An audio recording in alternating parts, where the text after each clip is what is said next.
Sunrise to sunset, all day and night. Power Radio. Good morning, ladies and gentlemen. Welcome to today's edition of Sheversations. My name is Caroline Murote, and I'm very happy to have you here where we amplify female voices every Monday, Wednesday, and Friday. You can be sure to find me here from 11 a.m. to 1 p.m. on Power Radio. Tune in. Power up. So how are you doing? How is the morning? How is the morning? I hope you guys have written, tweeted, talked to our president because wow, Vietnam. That is such an interesting story. Have you come across the story where one of our own, a Kenyan lady called Nduta, was caught and arrested for trafficking drugs. And she said that a man paid her to transport a suitcase to Vietnam where she was arrested. And now she is going to, she is arraigned. She is, what's the kizungu for these things? She's supposed to, they want to off her, guys, today by 7. She's going to be eating her last meal. Yani leo. Now we need to convert Vietnam time. Vietnam time sahi. Let me just ask Google right now, what time is it in Vietnam? So I'm not sure what it's going to say. Right now, it's actually 8 minutes past 3. So Kumanisha, we are left with 4, 5, 6, 7, 4 more hours. So if it's 11, 12, 1, 2, 3. So by 3 p.m. today, if our president has not made an appeal to the Vietnamese government, a Kenyan citizen is going to go through the death penalty, which in Kenya is unconstitutional and inhumane. We don't do that anymore. Not officially. Allegedly. So I'm very concerned because it really speaks to what kind of relations do we have? What kind of international relations do we have with other countries? Is Kenya seen to be a serious country, uko in the eastern countries like Vietnam? Are we a country that can be respected? Or just, because if that was an American citizen, if that was a British citizen, if that was a French citizen, a Russian citizen, it would be a very different story. But Sasa, I don't understand how we are begging our president to make an appeal on behalf of our Kenyan citizen, because it sends out a very strong message in the world that it's okay for you to do whatever you want with Kenyan citizens because our government does not care.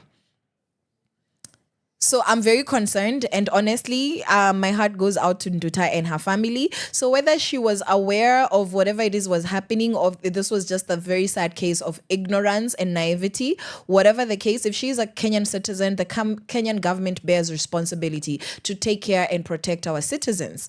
Honestly speaking, I think that there is a much better way for us to go about these things, except for just allowing justice to take its due course in another country. Well, what they consider justice is not what we consider justice. So I am very, very much concerned, and I will be one of the happiest people if by 3 p.m. I find out that no, this has already been overturned. The president had a conversation with whoever it is that he needs to have a conversation with in Vietnam, because he is the highest power. I don't know which office needs to be making phone calls, but I'm not very happy about it. And somebody, there were several posts about this. Even now, if you go on YouTube, you go on the blogs, on the vlogs, on the news sites, you will find different stories about the same matter.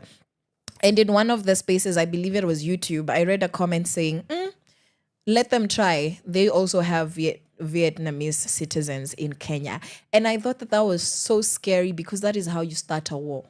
That's how you start a war. That's how you start something, And my heart goes out to Nduta, and I am appealing to whoever it is, that has power.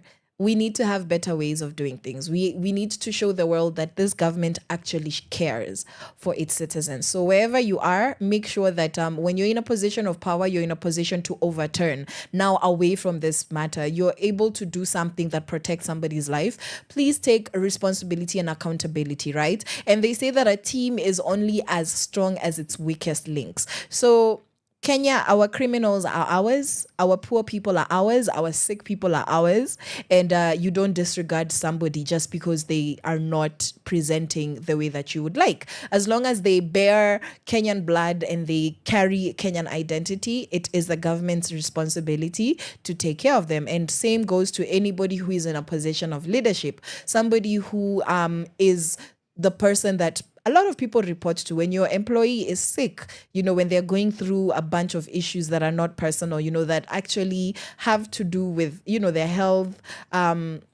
That's just as an example. There is a lot that a lot of people in authority in that people's lives can do. And I think this also speaks to the power relations that we have.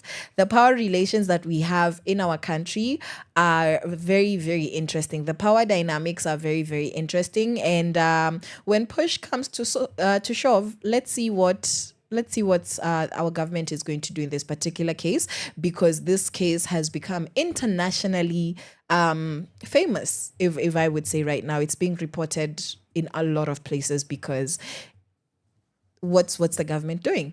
That's what everybody's asking. Why is the Kenyan government not saying anything? Because a lot of politicians have appealed. A lot of lawmakers have appealed. Social justice defenders have appealed.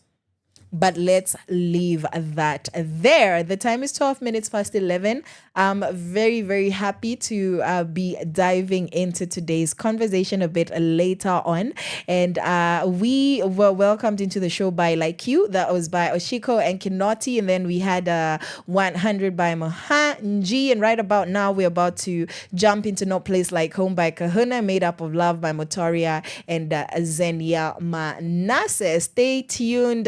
This is Sheversations on Power Radio. I'll see you in just a minute. From sunrise to sunset, all day and night. Power Radio.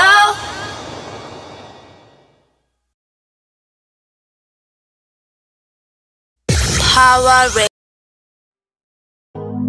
Akikunywa chai hata na mikate maandazi, saa kidogo ukimpea hata ugali anakula tu, astuki. Ringing of the bells, bells, bells.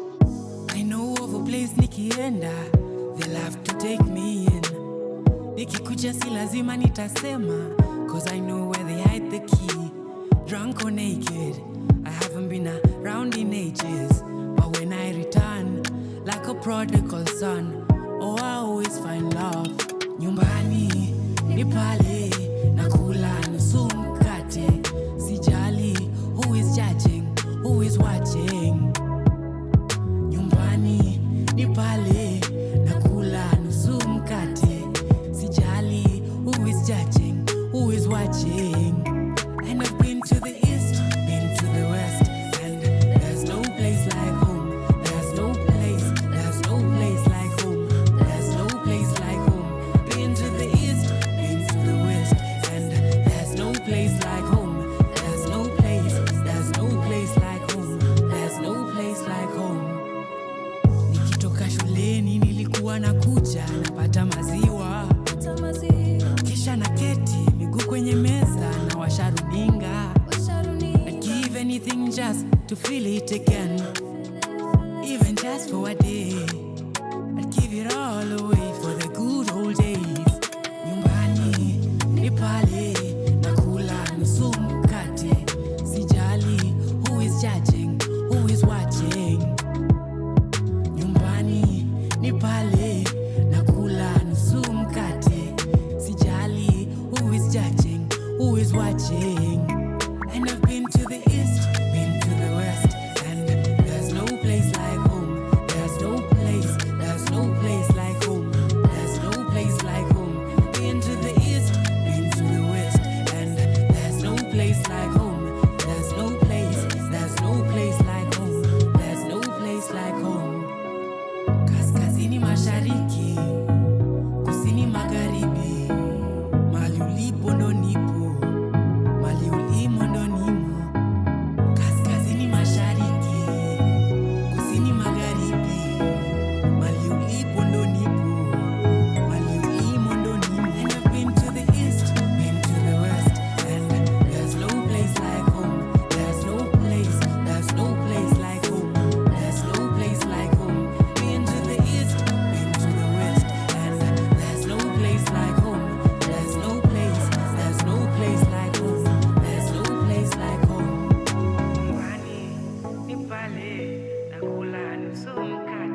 From sunrise to sunset, all day and night. Power Radio.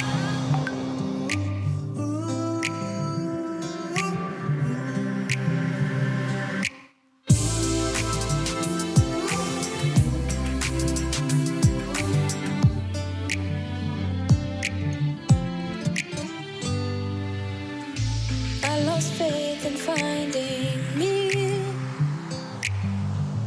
I lost faith in finding meaning of all the songs I tried to sing, of all the songs I wrote to sing. Sometimes life could be so real, strangely heaven out of season.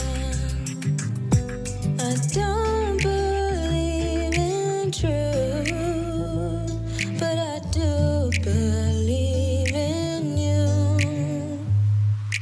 Everything I do will be done from my heart, and every move I make will be made up of love.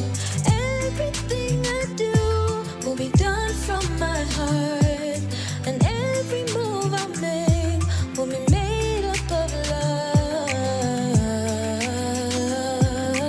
made up of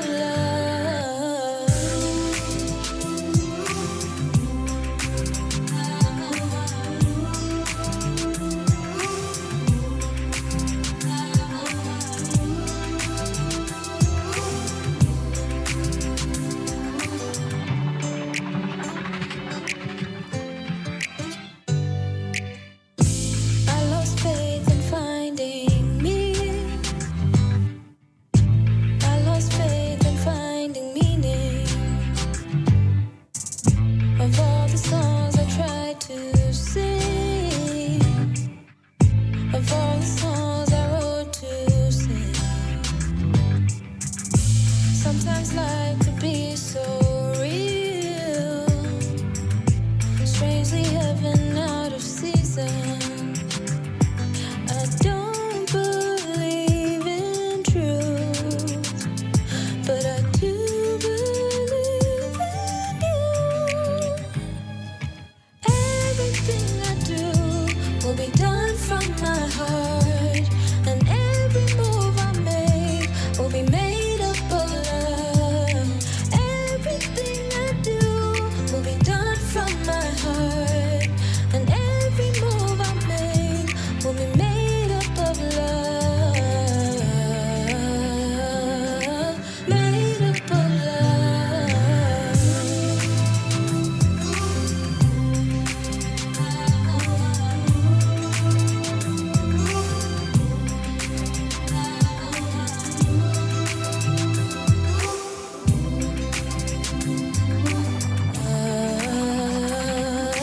made up of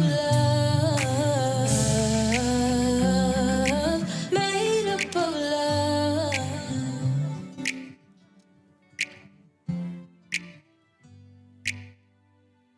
From sunrise to sunset, all day and night. Power Radio.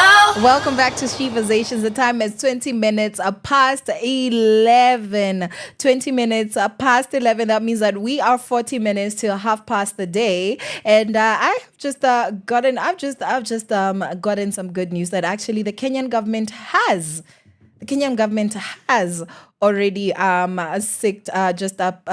made appeals to the Vietnamese government to get our Nduta out of Vietnam and to come and be tried here in Kenya. Okay, and as of today, yes, the Kenyan government has intensified diplomatic interventions to prevent the execution of Margaret Nduta Macharia, who is a 37-year-old national sentenced to death in Vietnam for drug trafficking. And the Foreign Affairs Principal Secretary, Coril Singwei, has engaged Vietnamese authorities, including Deputy Minister Nguyen Minh Hang, to seek clemency. And Nduta's family has also appealed to President William Ruto for assistance. So I really hope that as of the time that we are looking at today, 3 p.m. today, that we are not going to be preparing to mourn the death of Nduta due to this event. I truly hope that this story has a better outcome. And what else has been going on? What else has been going on is that recently, on the 12th of March, to be particular, the 12th of March was last week, Wednesday. Yeah. There was a vigil held for Aladi Anzaki Olubumi. A vigil was held for her, and she was a TikTok moderator employed by Teleperformance Kenya. And as we had said last week, she was founded last week. And that is quite sad because there's still a lot of questions about her death. What happened? How did she pass away? It's still just very, very, very mysterious. And as by March 14, which is last week Friday, there have been very many concerns, right? And the reports emerged highlighting Kenya's status as a refuge for activists and dissidents being under scrutiny due to incidents of abductions as well as forced deportations. And this was following the occurrence where Tanzanian journalist and activist Maria Sarungi was recently kidnapped in Nairobi, our capital city, and nearly deported to Tanzania. And this underscored the threat of transnational repression. So Kenya is no longer a safe space for anybody who wants to seek a safe space. That really makes me sad. And human rights organizations have condemned these actions, calling for protective measures to ensure Kenya remains a safe destination for those fleeing persecution. So historically, Kenya has been known as a safe space, just somewhere that a country that protects people that really want to seek justice and are fleeing trouble from other countries, particularly in East and Central Africa. However, currently, that's not the case anymore. But some good news is that we have women empowering each other. And as of the 13th of March, that was last week, Thursday, Girl Skate Nairobi. This is Kenya's first and only female skate club. And they are creating a safe space for women in the city's growing skate scene. And the club aims to empower women through skateboarding, providing them with confidence and community in a traditionally male-dominated sport. Okay, and just gonna remind you what's going on with the martial arts, where Maasai girls are learning self-defense. Yes, it was a sad story last week where, we talked about them doing so because they wanted to combat abuse as well as early marriage. And still a happy story because there's something that's being done. Also, we're happy because on the 15th, Senator Gloria Oroba, we have been fighting. The online people, netizens have been fighting, for ma'am to do something. And she has. So she made headlines for her bold stance against period shaming. And she attended a parliamentary session wearing attire that appeared stained again. And this sparked discussions on menstrual health and the stigma surrounding it. So her actions have reignited conversations around period poverty and the need for accessible sanitary products for all Kenyan women. Personally, what I want to see is less stunts and more actions. We got this conversation going a couple of years ago. Last year, the conversation was also ongoing. That's okay. Enough is enough. Can we actually get action? Can we actually see what the senator has been doing with regards to the number of pads she has provided in this past few years, the number of girls that she has assisted with menstrual related issues? That's what I want to see personally, because we understand that a lot of our parliamentarians and politicians have a lot to say, but what do they do? We want to see actions, less speech, less stance, more action, okay? Because during the Mandamano, she disappointed us. So don't, same script. We need to be having a new script. All right. So we also have Kenya's demographic shift, where women's education has been influencing birth rates. The girlies have said, our uteruses need to be educated. Okay. And as of the 16th, reports indicate that Kenya's birth rate has declined from nearly 8 children per woman in the 1970s to just over 3 today. Guys, that's a healthy number. There's nothing for us to be alarmed about. And this significant change is attributed to increased educational and professional aspirations among Kenyan women, reflecting broader demographic trends across Africa. I like it. Because the rate at which our grandparents and great grandparents, the struggle that they went through. Okay, not great, just grandparents, maybe great. For some, maybe great. Yeah, for Gen Alphas, maybe it's three shoshos and hookahs up there, right? The stories are not pleasant. I'm not saying that it was a horrible time for everybody, because I know that they survived and they were just fine. But the stories I hear, my stories, the stories in my family, and the stories of the people around me, women were not having a great time with 11 children. They were not having a great time because the burden of providing, and not just the house and maybe the food, but mostly food, yes, clothing. The burden of taking care of these children, a lot of it fell to the women. And so I like it for the girlies that we are able to decide how many children we're having and have them. Okay? All right, and this is Kenya's plan to combat rising gender-based violence. On the 14th of March this month, the Kenyan government declared gender-based violence the nation's most pressing security threat. Are we surprised? We already know this. Following the deaths of 100 women in the past 4 months, they are definitely more than 100, I can tell you that for sure. This announcement underscores the urgent need for comprehensive strategies to protect women and address the root causes of such violence. The root causes of such violence is that society is broken and a lot of men have anger issues. It's not very deep, but we're not confused as to what is happening. We have a power imbalance. We live in a society that makes it okay for a majority of men to think that it is okay for them to beat up the women in their lives and also take their lives. So we are not wondering what the problem is. What I'm more interested in is how are we going to curb it? How are we going to solve this issue? Yes.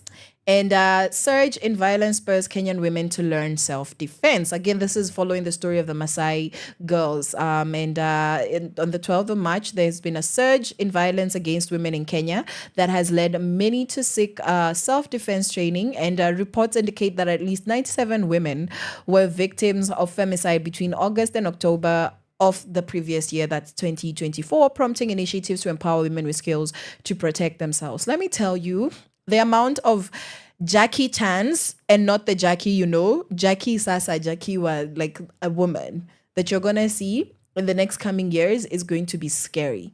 It's going to be scary because if society will not protect women, we're going to need to take up arms and protect ourselves. And I'm not happy about this, but I am proud that women are not just waiting to die. Women are not just waiting to die.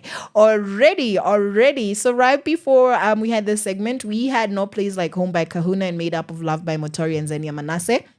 Right about now, we're about to jump into Sure Like This by B, the artist, and August 4, and Dizzy by Quiyu and Wambura Mogo. And then we're going to have today's conversation, which is all about teen motherhood and leadership. And we're quite excited. I'm excited to have this conversation because we have a guest who's going to walk us through the conversation already. So enjoy these 2 jams and then we come back to a beautiful conversation. Radio.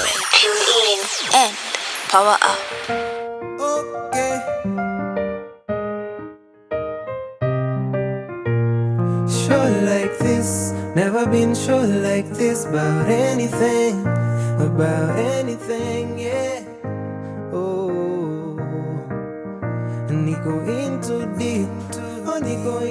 deep, I'm drowning in your love. Na, yeah. Eternity has never felt this possible in my life. Oh yeah. In you I see everything I wished for, baby. Everything I need and more. Everything I need and more. sauti yako yapunguza pressure, tabia zako zanipendeza, na moyo wangu watulia nikikufikiria. Hey, and I can't wait for forever. Penzi unanitenda and I love you, yeah. Ooh, unanitosha malaika.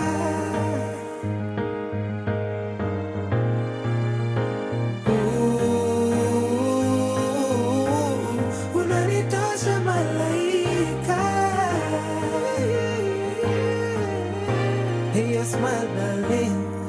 Your smile, darling, brightens up my day.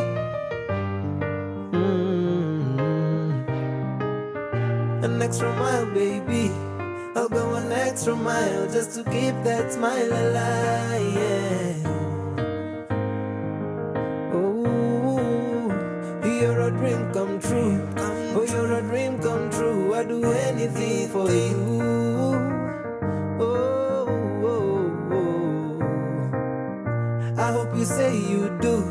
I hope you say it do when I propose to you one day. Yeah, yeah. Juu sauti yako yapunguza pressure, tabia zako zanipendeza, na moyo wangu watulia nikikufikiria. Hey, and I can't wait for forever.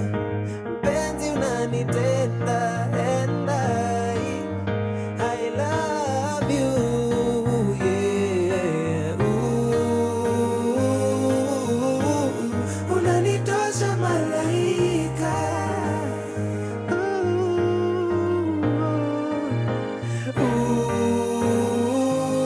Ooh, unanitosha malaika.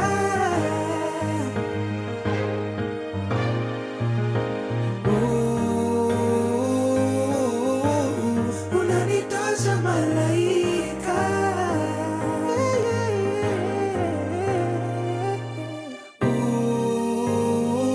Ooh, unanitosha malaika.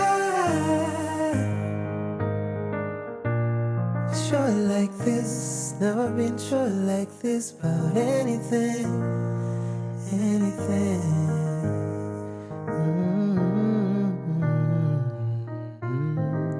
B. Sawa.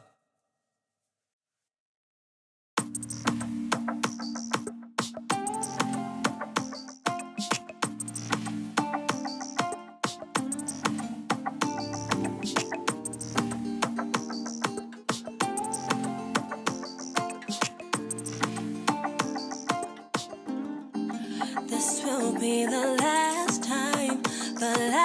time tunaishi hivi. And this will be the last time unaniacha kijijini. Kesho naenda kwenye stage, nakata tikiti ya kuja Nairobi. Kesho naenda kwenye stage, nakata tikiti ya kuja Nairobi.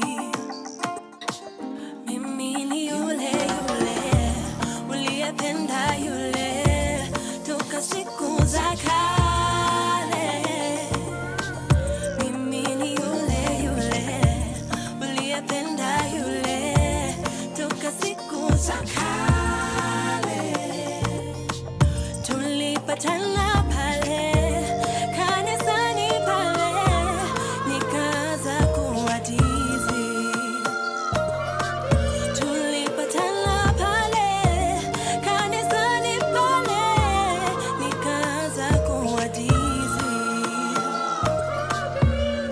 And this will be the first time nakwambia ukweli. And this will be the first time nakwambia ukweli. You see, when I went into the city, there were many busy nikazama ndani. You see, when I went into the city, there were many busy bodies, nikazama ndani. Kesho naenda kwenye stage, nakata tikiti, narudi nyumbani.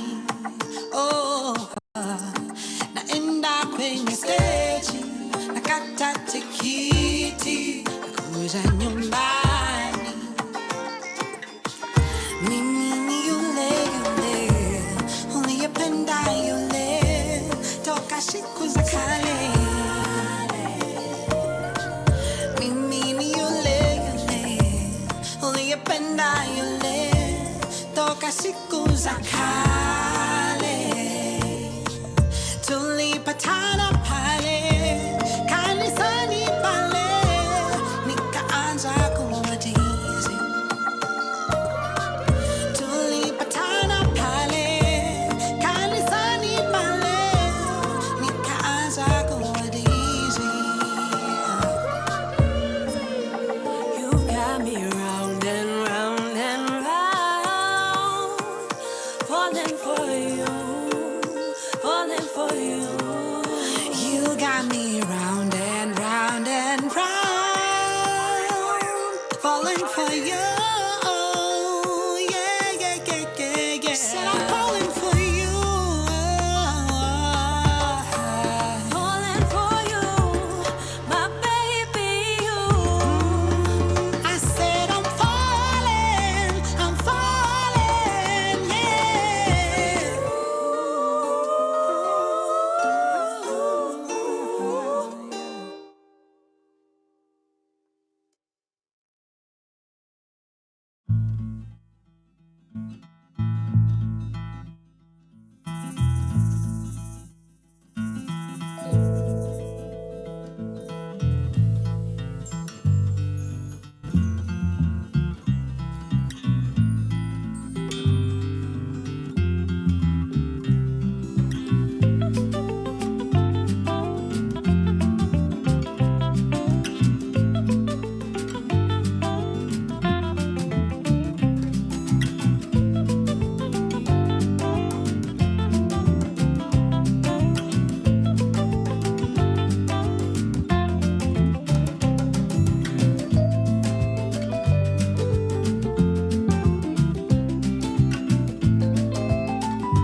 Wewe ni taa ya Kenya, sherekea, furahia, twakupenda.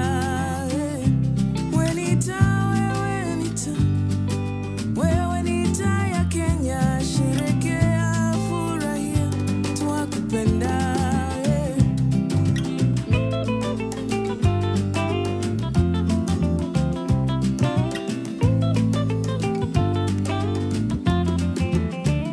Wangare Maathai, wewe ni taa ya Kenya, sherekea, furahia, twakupenda. Margaret Kenyatta, wewe ni taa ya Kenya, twasherekea, twafurahia, twakupenda. Conjestina,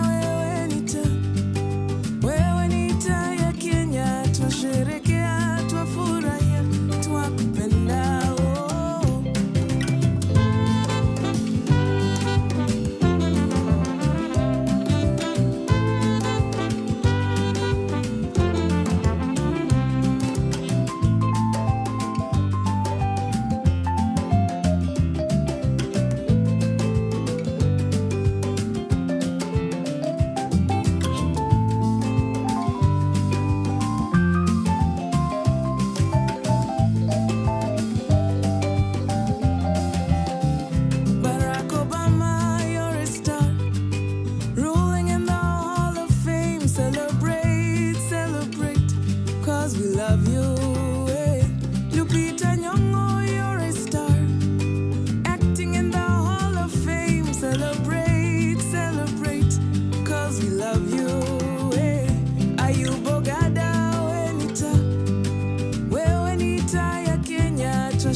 From sunrise to sunset, all day and night. Power Radio. Already. And we are steadily cruising into my favorite time of the day, 12:30 Monday. So it is 17 minutes to 12. And we have 1 hour and 17 minutes, well, now 16, into this conversation. And today's Sheversation is one that is really impactful, one that is bound to make a lot of a difference and just very educational for women and guys. Gentlemen, I tell you not to exclude yourselves from this conversation, because whatever it is that makes women's lives better makes society's life better, right? So we had Dizzy by Quiyu and Wambora Mogo, and then we had Nina Ogot saying, Ta, please be the light of the nation. And we have one such person here on studio. I am not by myself. I am joined by a lady who's going to introduce na pendanga watu watuambie their name so that they can decide to,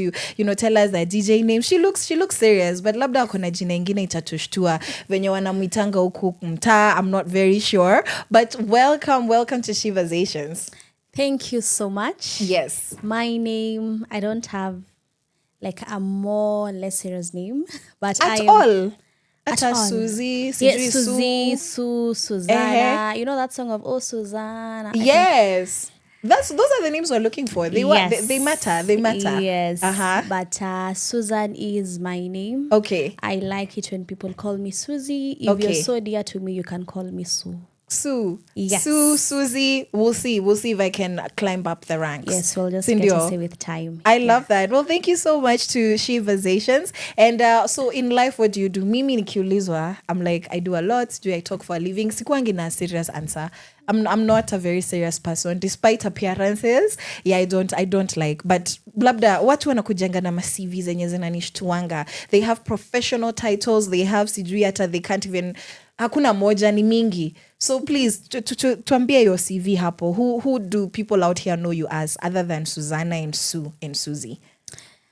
Well, what I know about myself is I am a very passionate storyteller. Oh. I love stories. Love that. Stories are jabba. Okay, stories are jabba. Yes. Because we don't have time for that. We don't have time for that. Mm-hmm. But I thrive in spaces where I can listen to people's stories. Yes. And tell stories. Uh-huh. So mahali popote wase wanapiga story, I am game. Oh, wow. So that's what I thrive in. I thrive in conversations that are there to ignite and inspire communities and uplift communities. Yes. And that's why I'm here, for us to tell stories and see how the stories that we are going to tell here will change the lives of the people in our different communities. I love that. So I'm excited. It's going to be a beautiful 1 hour. So when I hear somebody's a storyteller, it means a conversation. We're not going to have awkward moments. Yes. Yeah, because we have something to say. And professionally, what do you do? Professionally, I am currently pursuing counseling psychology, and we will get to talk about it, why I chose to pursue counseling psychology. Okay. But I work with adolescents and young women. Okay. Because I am a woman, and I thrive in spaces where young women are in. I love that, because on Sheversations, we exist to amplify female voices. So definitely, I would love to get to know a little bit more about you so that we can see how are you achieving this, because, the fact that you're here means already you're doing something. By the way, guys, we don't bring you guests that waste your time. We don't do that here. Cindy, so now my first question, a very, very, very, very, very important one, a very important question. Yeah. If you can remember between the age of 6 and 10, what did you want to be when you grew up? Wow, 6 to 8. Yeah, very life-changing question. I think those are the moments which I can clearly remember most of the things that I used to do and think of. Mm-hmm. But growing up, I always wanted to be a journalist. Okay, a journalist. Or a lawyer. Okay. Those are dreams that I really had. Wow. At 6 years, guys, unajua, I'm often very, very concerned. Because at 6 years, how did you know what a lawyer was and a journalist? Labda mimi ndio nilikuwa 6-year-old mwenye hakuwa anajielewa. But I normally justify a 6-year-old anataka kukuwa journalist. Did you know what a journalist was at 6 years? Yes. You did? I have an 8-year-old, and she said that she wanted to be a lawyer, but she changed. Okay. Because she's been seeing pilots and plane crashes. Okay. So she's like, hey, if I become a pilot, I'm going to die while flying. Okay. And she's now 8. So you can imagine For me, Okay. I wanted to be a journalist or a lawyer because we used to hear all those professions and we'd be told you can be a lawyer, you can be a doctor, Okay. you can be a mathematician. Okay. But I used to admire people on TV. We didn't have a TV at home. But when I used to go to people's houses and I see how journalists are out there articulating issues. Yes. I hear that lawyers go to court and defend people. Yes. And I grew up in a community where there was so much injustices. In as much as I was still a child, those are times when I could grasp each and everything that was happening in my surrounding. I love that because I was going to ask you. So now the thing that I wanted to share is I also wanted to be a lawyer. But normally, that's when I was like 9, 10, all the way to 12. But that's only because now I started watching Sidri that I can't even remember what I used to watch, which channels I used to watch them on. But there was a show called Ali McBeal. And then there was Izzy Sidri Judge, Nani Judge, Izzy Paternity Courts, where a guy gives you a child, alafu anakulenga, alafu unampeleka for paternity, for money, child support, all of those things. So I didn't know the names of these professions. I had no idea what they were called. But sasa I had to ask, like, okay, so for somebody to end up there, because I also didn't understand why are they on TV. Like, sikuwa naelewa mbona watu wanaongelea mambo yao on TV, but I really used to love on the fiction side what the lawyers used to do. So I used to think law is glamorous. It is just coming in there and saying, Your Honor, he is wrong. Wait, hey, let me grow up. Hey, But you're watching very serious things. Character develop. No, the fictionized ones. There was another one called Judging Amy. So it was basically she was a children's judge. She was a children's judge, and so she used to deal with a lot of cases. So they used to show her home life. She had a very committed mom and everything. So it wasn't even about the law cases. Nizi fiction. Si ukweli. Vitu zenye, if you find a real lawyer, they'll be like, hizi vitu ni sawa. This is like 5% of the career.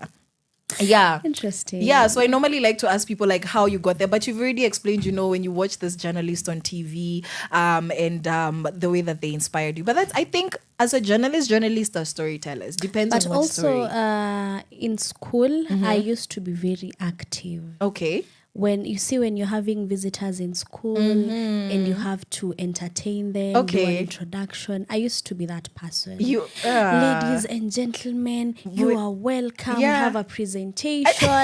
I used to be that active. Same. When walimu wanakutafuta. Ati kuja tuko na wageni. MP anakuja kutembea kwa shule. Nani atakaribisha wageni? Susan. Wow. Kwa class, who is going to read this story? Susan. So you're a confident Who's girl. going to present in class? Susan. Nilikuwa chopi. And then I used to be chap. I remember even in high school. Yeah. I used to be very vocal, even more than the head girl. Wow. But I was told I couldn't vie to be a head girl because I was anti-teachers. Okay.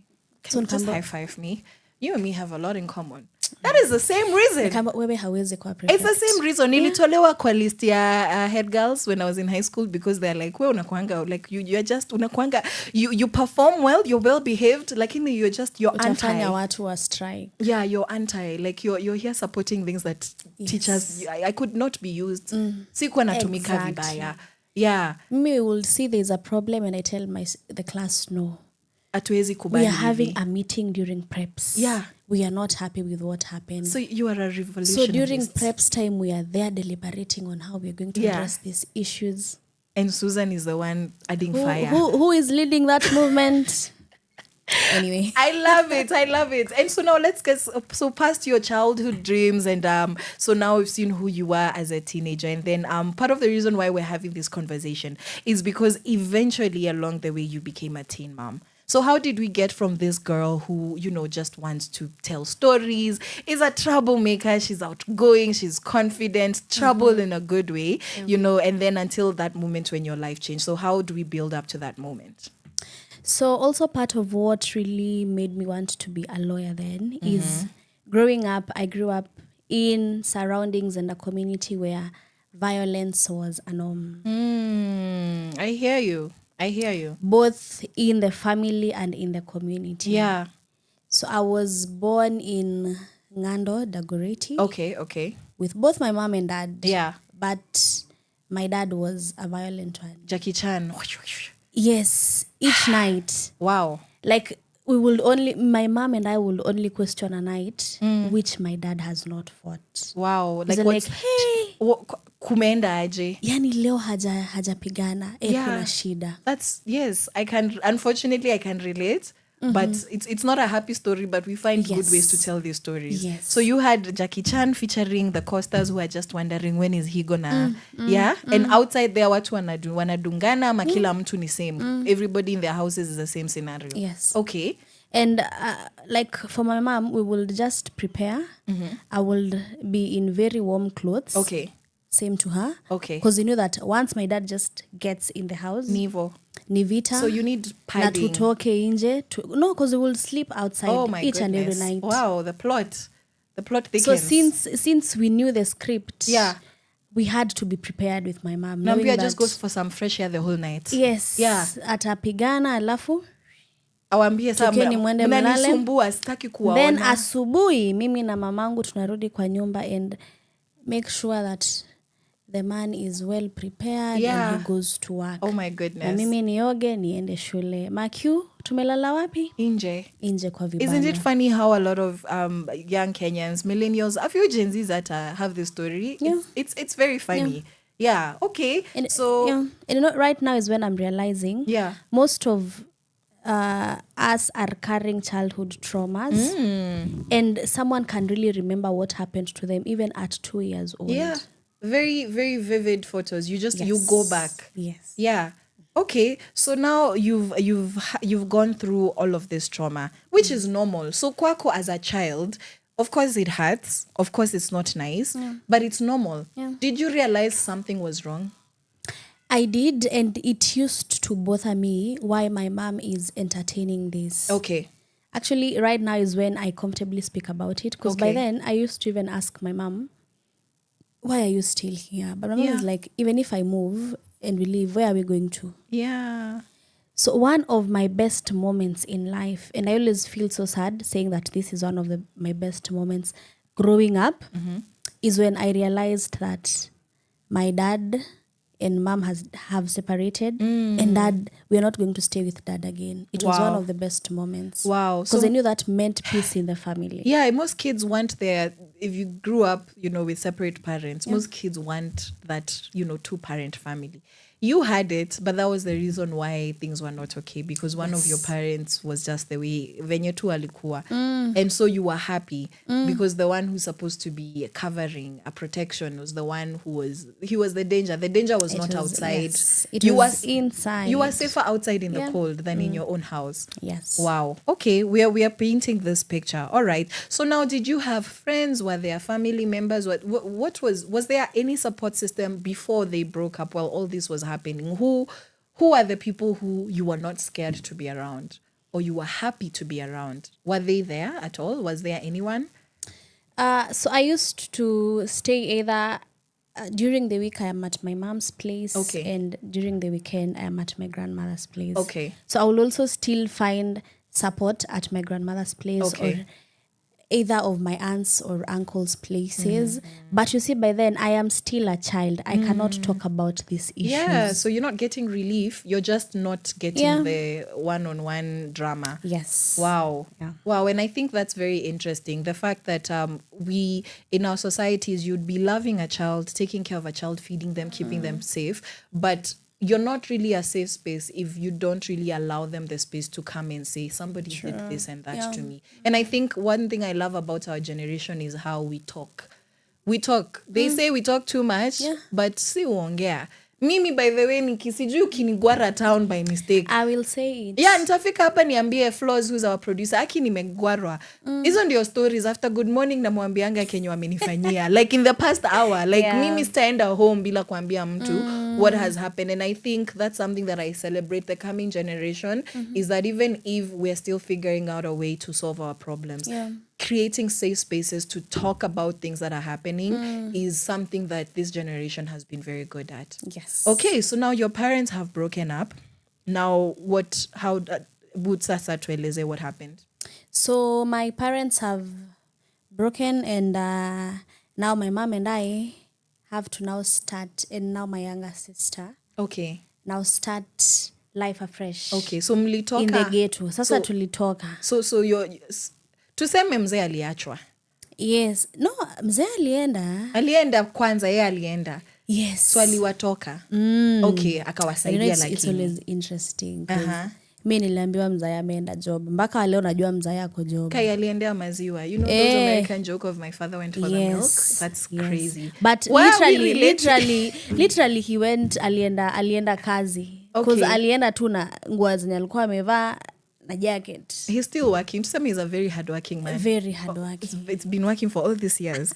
With power to the working class of Kenya. Yes. Okay. So now we started now life. Yes. So the 3 girlies, a mother and her 2 daughters. Yes. And by that time, I was in class 5. Class 5. So you're like 10, 11 Apple? Yes. Okay. I was around 10, I think so, yeah.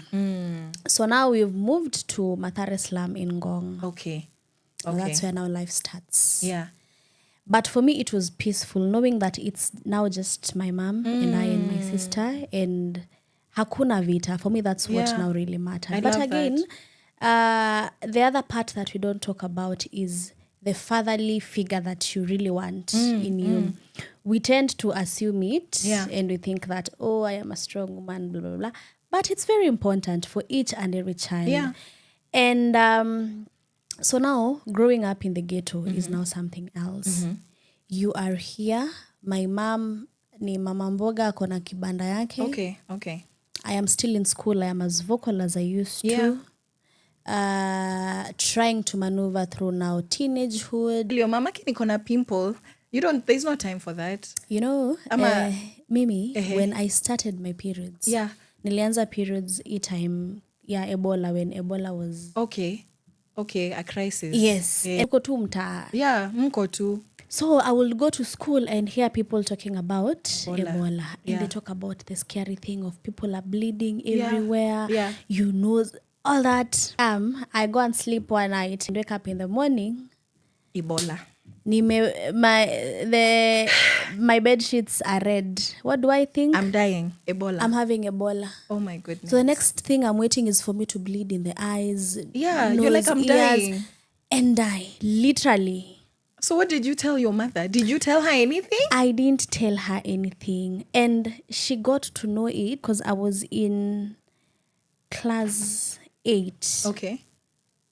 Hiyo ndo period yenye we had been given pads in school. Oh, wow. But we had not been told so much about it. So pads tu zimeletwa na gava, mmepatiwa 12 packs. So konazo? Niko nazo kwa nyumba. But hujui anything? But hata sijui. Good thing the pads had instructions. Yes. So I messed like the first 2 pads because naeka inatoka. Yeah, naweka because inatoka. You don't know how to put it. Sijui venye ninaiweka. Yeah. And my mom got to know about it, I think after my first, after 3 periods. So no, when did you move from I have Ebola to this is a period? Now, when I read the manual. Okay. And I was like, so you get your periods for 1 to 3, 4 days. Okay. So after the 4 days, ikaisha, that's when I realized. You need to die for 4 days. I was waiting to die. That's hilarious. And I didn't tell anyone. We shouldn't laugh, but that's actually quite a funny story. It's sad, but at the same time, you're like, that's crazy. Yes. Yeah. And it's all this time, people have been coming to school telling us about menstruation, but how the message is being passed for somebody who's having it for the first time, with no one to speak about it, becomes a challenge. So what were they telling you versus what you understood? Because that's a conversation we need to have about how we communicate and teach young girls. Yes. And, for us, they will come to school, tell us that sex is bad, you should not sleep, you should not play with boys. Wow. When you start your periods, please talk to your parent, talk to someone closer to you. Yeah. But now when it comes to now the closure, you've told me that I'll get my periods. You've not and told when they me start, anything. I should speak to someone. Yeah. But who told you I have somebody that I can openly speak to about this issue? We were having this conversation last week. We need to have an education system that addresses this. That just says, for mkuje na red ink dye, Iyo pad, mkuja na panty, whatever it is, mweke, everybody in class to do that thing, including boys. Even boys. Because they have sisters. Okay, that frustrates me, but I understand what you're saying. So, Ebola imeisha, thank God. Nobody's Ebola dying. imeisha, you're not dying. And after 3 periods, your mom realizes. My mom realizes, she's like, umeanza periods. Yeah. I'm telling you, I denied. Because you were ashamed? I was like, Mom, Mimi bado hata sijaanza. So you were afraid? Why were you afraid? I was ashamed because you see, for me, I had the perception of once you start your periods, you are now a big girl. Yeah. And now will think that I am now sleeping around. Or she will suspect you. So, yes. Oh my goodness. Because we are told that once you start your periods, you're now mature, you can get pregnant. Yeah. You should not look at boys, don't smell them, pretend they don't exist. Yes, so I was very afraid of the stigma that my mom would think that I am now mature enough and I am sleeping around with men. That's very sad. Yes. Wow. So I denied, but was like, I know. Okay. Zile pads zenye ulipatiwa ziko wapi? Nikasema hata nilipatia rafiki yangu. A mother usually knows. Until she was like, it's okay, don't worry, najua ushaanza. Okay. And that was just it. So I tried. Now it now became norm, but again now it was now also a challenge. Okay. You are in school, you're having your periods, your mom is struggling to raise you. Akinunua mboga za so, alipe rent, kesho ende stock ingine. Even when now it comes to time I'm on my periods, there are times, so many times, I think I can count the number of times I have told my mom to buy for me pads. Because still I had that shame and first of all, of how do I start telling her. Pesa. Again, tena pia hakuna pesa. Yeah. Wow. So what did you used to do now? So zile 12 zimeisha? Zile 12 zishaisha. Now, uambi mathe. Na siambi mathe. Okay, so what did you used to do? So in most cases, I used to get like a cloth na kata nguo. Okay. Ninaweka. Okay. I have stained my clothes so many times. Watu wananichekelea shule. Wow. Chafua. So many times I will say I am sick. Yeah. Ndio nikubaliwe nikae nyumbani, but mimi saa because you're on hizo, your period. I'm on my period. Yeah, I hear you. Okay. Yes. Okay. So it was very difficult. At times I would steal ya mama yangu. Definitely she will know, but we will not have that conversation. No, she won't ask. She will not ask. Yeah. And I will not ask her to buy me. So ile yenye nimepata iko ndo natumia. Ikiisha, I just get to sort myself. That's so interesting about how poverty makes it hard to have these conversations. Yes. Because a loving mother, a kind mother, of course, would want to provide. But the fact that she's not even asking you, what are you using? Yes. Shows you how psychologically impactful poverty is. It takes away your ability to be as caring and as loving as you would like to be. Hey, these systems, we must dismantle them. Because I didn't go to the school that I was selected because do ya kukuingiza shule inatoka wapi? So you have gotten the admission. Yes. But how to get there? How to get to. So I think I joined school easy period za mwisho time yenye gava inasema kila mtu mwenye amaliza class 8 by now anafaa kwe asha join shule. Yeah, ile tu ya just because we have to. Yes. So I joined a school in Ngong. It was a new school. We were the first students. Okay. But it was still very difficult for mom to pay for the fees. Okay. Mimi ni wale watu wenye leo head teacher akikuja na list ya watu wa kwenda home juu ya school fees. Unajua uko hapo. Hapo najua niko. Wow. And it was that way I really struggled with being in class. When I was in Form 1, third term. Yes. The whole of third term. Yes. I was never in school. Okay. I didn't step in school even for a single day. Wow. Because you were studying school from fees home. Imekosekana. Same you were studying from home. I was studying from home. Yeah, that's how we pimp the story. Yes. We're like, guys, that's what you'll be telling your kids. Nimeenda kwa auntie yangu. Yeah. Nimeanza kuuza jacket, nimepima weight. Soko zote za Kiambu nilikuwa naenda. Yeah. Kila siku from Monday to Sunday. Yeah. Kama leo soko iko huku, nimebeba jackets nimeenda nazo kwa napima weight. Kesho huku, kesho. Because I was trying to look for a way to survive. And my aunt amenikubalisha nikae kwake. Yes, pia haizi nilipia school fees. But now you see, I am running away from the shame of Ngong, watu wananijua. Wanajua now, why you're niko not. banana mahali, watu hawanijui. Yeah. But I was able to go back. Now the principal who came in, akaniambia nirudi shule. Na hiyo fee, amekusamehe. Now we start afresh. Wow, I love that. So I was nikaingia boarding, the same school. I was in day, but now nikaingia boarding. Okay. But still, even being in boarding, each and every weekend I was home juu ya school fees. So hata nilikuwa natumwa, my schoolmates walikuwa washanipatia list yao na pesa ya shopping Kenya wanataka. Juu wanajua Susan lazima uko area. Tena niko area. But I love how you used to make the best out of it. Like you didn't sit there and become, so you're like, let's see how to figure this. Like now that I'm leaving, mnitume basi. Why, I hope you are earning something small from that. Definitely. I love that. Ukinituma siwezi kosa. Business acumen ilikuwa very strong. But it used to also trigger me getting to know that I couldn't be in school the whole time. Yeah. But even nikirudi, I still used to perform. I was always top 5, ikienda sana top 10. Niko hapo. Nikafika form 3. Okay. Now that's the point where each and every person in school is talking about their boyfriend. Their boyfriend this, their boyfriend so that. So mko 14 years hapo? Yes. 14, 15 labda? Yes. Okay. By then I was 15, turning 16. Okay. So everyone is talking about their boyfriends. Yeah. Mimi Susan, I am seeing the struggle that I am going through. Yeah, you're trying to get day by day. Yes, I have grown up knowing that men are very evil people because they beat women. Yeah. You will suffer basically. Yes, you will suffer. But again, I'm like, but women normalize it. Mtu anapigwa and they're okay with it. Yeah, it's normal. Yes, but, and then Pia, there's that bit of me which yearns and craves for some fatherly and manly affirmation and presence in my life. Because we were created that way. Exactly. A girl needs her father. Yes. So I didn't want to engage myself in relationships because I saw the cycle of madem tumegro now, wakipata ball, wanaolewa, they drop out of school, they get in violent relationships. So in as much as I had grown up in this cycle of violence, I still didn't want to fall victim of ile cycle ya au madem wengine wa mtaa. So we go home. Now by then now I was in form 4. So I met with this guy.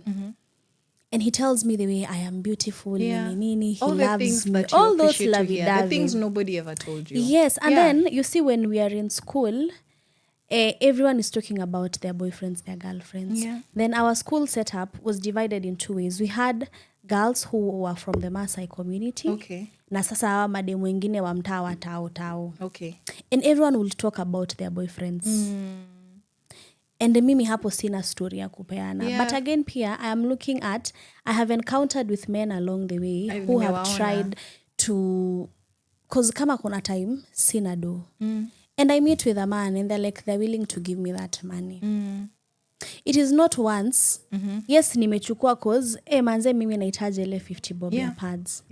But again, I still used to run away knowing that, mtu anytime, anaweza nishika. We used to hear of cases of defilement and I didn't want that. Na pia umegrow up na kuna crime, so wase wote wa crime wa drugs ni mabeshte juu ni mtaa. Mnapatana tu nyinyi wote. Yes, and we used to have a shop. So mtu anakuja akikuachia 50 bob unaisave, akikuachia 20 bob unasave. So I meet with this guy, he tells me the way he loves me, blah blah blah blah blah. Nasa is he also in school or he's older? No, he was out of school. Okay. So one time during the whole, it was midterm, your first term. Okay, from 4 years. It was like, si ukamwone mahali mimi ninaka. I was like, kukuja tu kuona. Sindio. Si tuende tukaone. So I go to his house. By then, he's like, this is where I stay. He was just in a small room. I think they were sharing with a cousin. Then he starts being touchy. Wow. Are we surprised? Not at this point. I don't know how to react about it. You are shocked. I am shocked. I don't know what I should do. You're a baby. You're still a baby. It was like, relax. I've got you. Hakuna kitu ita happen. So he gets touchy and I try resisting. I'm like, no, I think this is not what. He's like, no, relax. I want to show you how much I love you. Then I think he overpowered me by then. He really overpowered me by then. And there's nothing I would have done. It was like, relax. And at this point, you're not sure. It's confusing. It is very confusing. I don't know what to do. Then he was like, I see you're going back to school. You don't worry. Whatever you need, I'm going to give it to you. Then I'm here remembering, nikirudi shule, hata sitapatiwa do ya shopping. Yeah. And then this man here ananionyesha venye ananipenda, offering to take care and of he's you. going to give me whatever I need. Yeah. Then at the back of my mind, I'm like, still when I go back to school, when my friends are talking about their boyfriends, I'll be having a story to tell. So the case on the boyfriend is heavier. Yes. Than the one of let me go. Yes. Yeah. There's all the reason in your mind. There's all the reason. Then he was like, Awe, relax. I just want to touch you a little bit. Yeah. Nothing will happen. Yeah.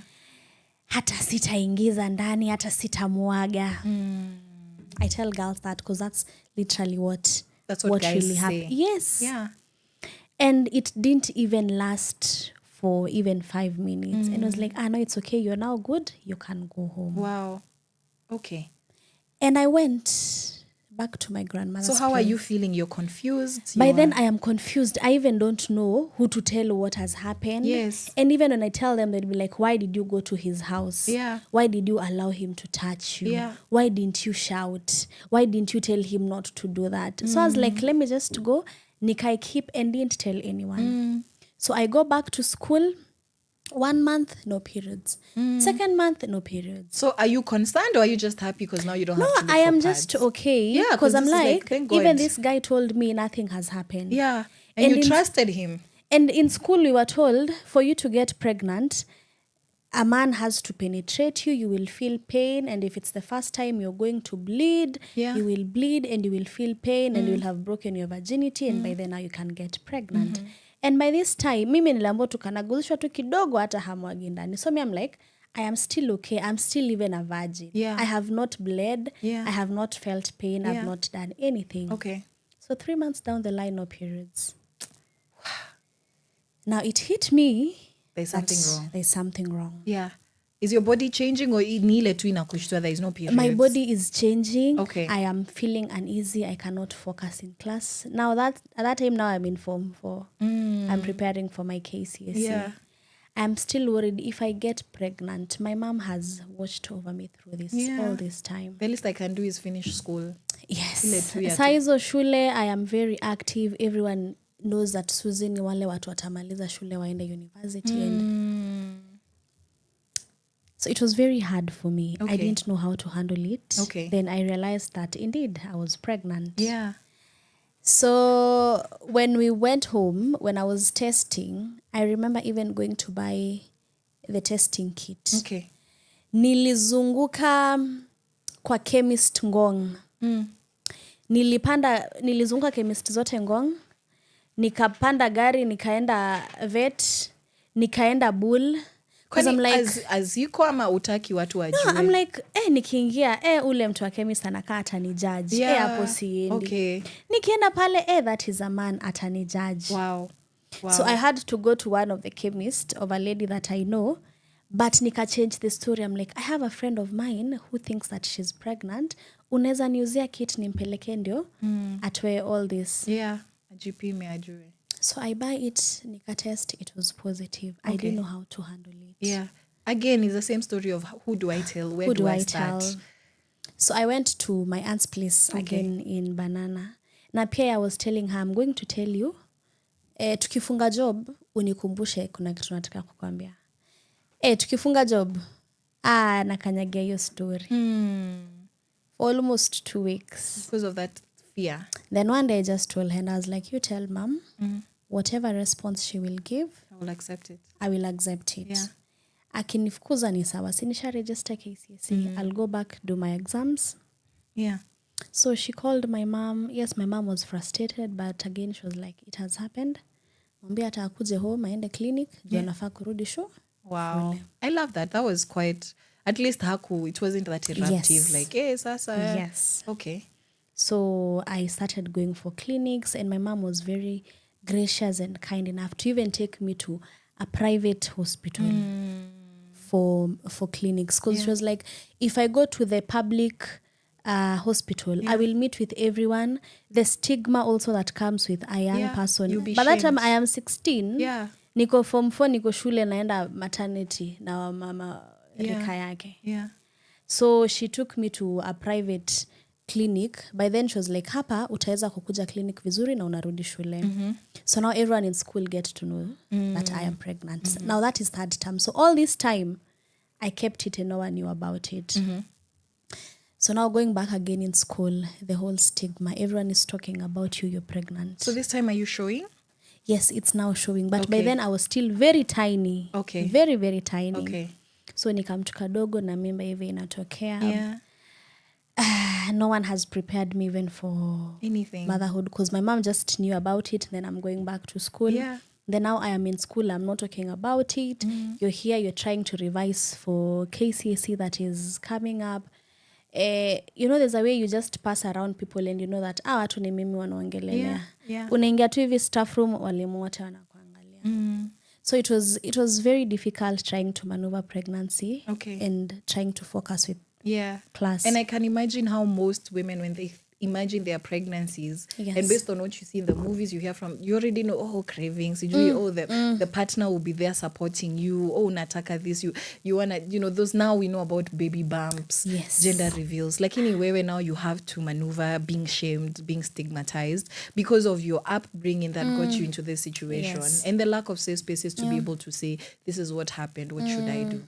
That's very interesting. Saizo koko, you're having your cravings, but the only thing you can eat is githeri, na ugali, na uji asubuhi. Just to keep yourself alive. Because how do I even tell my mom that I need special diet? Iyo pesa, kama hata school fees. Ilikuwa struggle. 5,000 anakosa. Yeah.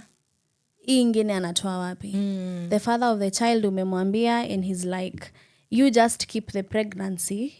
I'll know how to deal with it. And he never says a thing and you are there on your own. Yeah. So he gifted you a baby. Ni yako, it's no longer mine. Just take. Yes. Wow. Okay. So now we've gotten there. Now you have this baby. So now come delivery, did anything, you were able to do your exams and finish before delivering? So I did my exams. Okay. But now on the second last day of the exams. Yeah.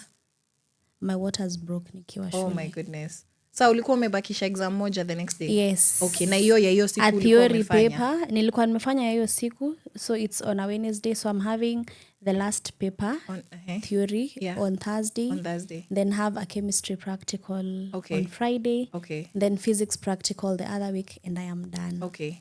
So my waters broke on Wednesday evening. Wow. Tukirevise. Wow. I'm with my friend, tumekaa hivi and a teacher there, tunapiga story. Then baby says it's time. And now I was not prepared for it. And now I am worried. Everyone in school is worried. And I have to be rushed to hospital. And I have to deliver. Ndio nifanye mtihani the following day. Because with our education system, if you miss out on a paper, you just have to redo. Your whole year is cancelled. Your hata ni heri uingie pale exam room uandike jina yako na upeane paper. They mark that na upate yako, but you don't sit for that paper. Like your whole year is wasted. So I am here. I don't know how to maneuver through this. Umefika hospitali. Everyone is like, kuna mwanafunzi anafanya KCSE hapa amekuja. So everyone, all eyes on you. Attention, when your main attraction? When your news? And I don't know even how people are supposed to react. Yeah. So now you're supposed to go back to school the next day? Or were they going to bring the exam to you? Now the exam had to be brought in hospital. Okay. And at this point, was your mom present? Yes, so my mom was called. Okay. By then even it was very difficult to reach her. Because kwa kibanda anakata mboga. Anajua mtoto wake anafanya exams, akuje nyumbani ndo ende maternity. Sindio. So I have to be induced. Okay. Ndio mtoto atoke haraka. So enduring extra pain. Yeah, at 16 years. Yes. Then you deliver at night, in the morning at around 3. Na asubuhi watu wote wa ministry na government wamekuja kwa maternity to confirm that there's a student. And they come here with mockery words. Ndio ule mwenye umejoi mambo mapema. Hata wezi ngoja umalize kufanya mtihani. I wish we need to put like a you see how you can put a sensor kwa mlango? Yeah, I feel like in those situations, there need to be a sensor in the room. Mtu tu kabla aongee, anapigwa tu shock.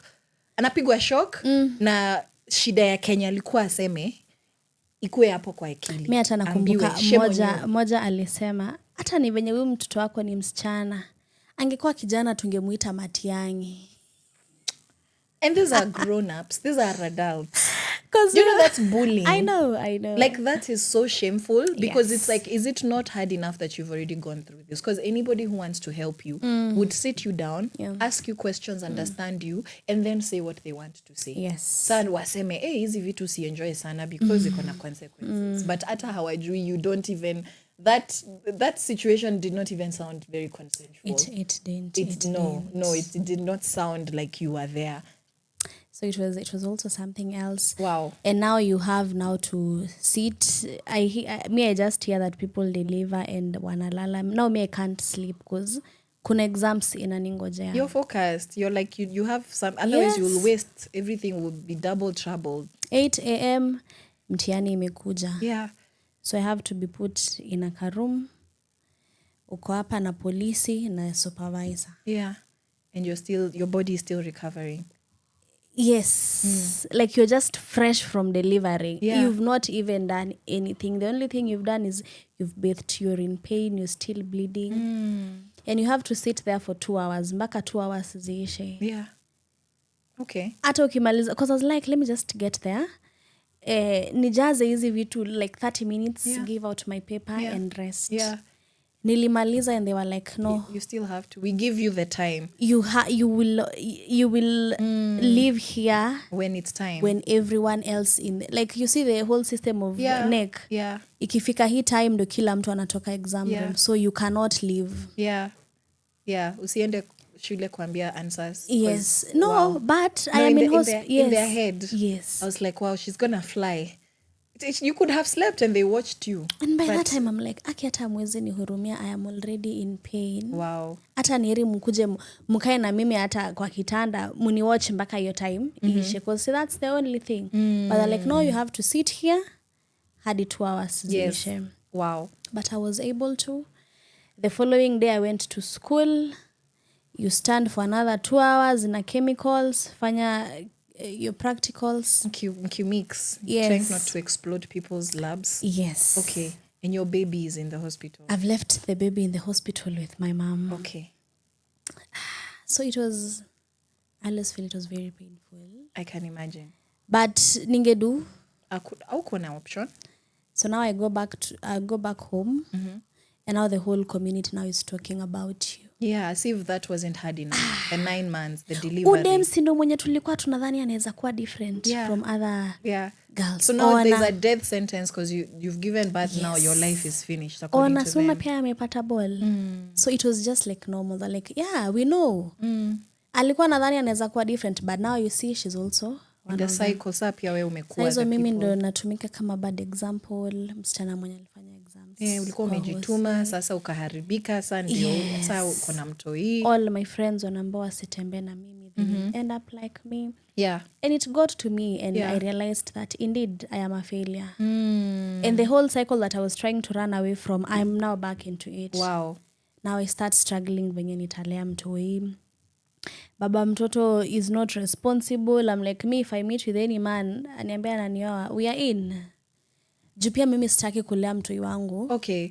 So now you are looking for another man who would be your salvation. Yes. Okay. Because that's the mindset that you had. That's what society showed you, that the only way out. Yes. A man got you in this situation, but it's another man that will save you. At least to cover that thing and to help you raise the kid. Yeah. That's so, wow. Okay. But anyway, I got into like 2 years, the first. So by the time I was delivering, I had turned 17. Okay. So 18 and 17, 18. Hizo ndizo ile time sasa nimeingia tu mtaa. Anything that comes my way, I do it. Anything that comes my way, unafanya. Because now, nimerealize now I cannot amount to anything. This period that I was in school, I couldn't even focus with class. I have failed. I have a D. Now it hit me that indeed I am a failure. Okay. Because the pregnancy distracted my education. I could not focus with class.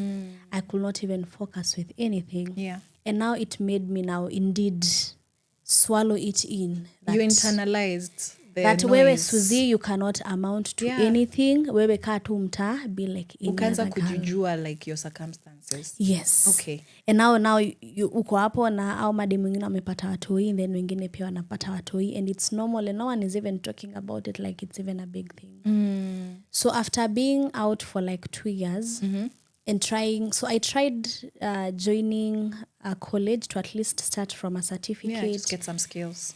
And by then, my dream of wanting to work with the community, because being a journalist or a lawyer meant that I would work with the community. And you're still holding on to that dream. Yeah, so I was like, let me go do a certificate course in community development. Then I can look for internship in an organization and volunteer. But now that was cut short. Nilisoma like the first semester, school fees ikakosekana na nikawacha. So after staying out, I asked myself, I have seen all these things that have been happening in my surroundings. Yeah. Madem wanapata ball because of different reasons. Yeah. And the community is just okay with it. Like mtu akishapata ball, they expect ndio you. sasa wanasema, now you see, this is like now they part don't of try us. to stop it. They expect it, and they're like, sisi wote tuko tu hivi. In fact, I don't know what else you'd have expected. Yeah, it's not even a problem. Yeah. And it used to break my heart seeing madem tumegro now, wamepata watoi, and they have wasted their lives. People who had big dreams, na hiyo pregnancy imefanya dreams zao ziko cut short. And now being that I was also one of them, knowing that all my dreams had now been cut short, used to break me. Yeah. And I would meet with girls, tunapeana story na mtu. We are age mates, ashapata mtoto mwingine, ameolewa, ametoka kwa hii ndoa, amepigwa, amefanya hii. It's not getting better for anyone. It's not getting any better. But now I was still very hopeful. Okay. I knew that even despite of this situation, my mom has been there. She has supported me. And you're a fighter. You were a fighter since you were young. Yes. She has believed that there's something in me. And when I got pregnant, my mom was like, whatever you choose to do with your life after Form 4 is all up to you, and I will support you. If you decide to get married, I will support you. Go get married. If you decide you want to continue with school, go do it. So when I would meet with girls and speaking to them, right now is when I'm realizing it was healing for me. Okay, therapy.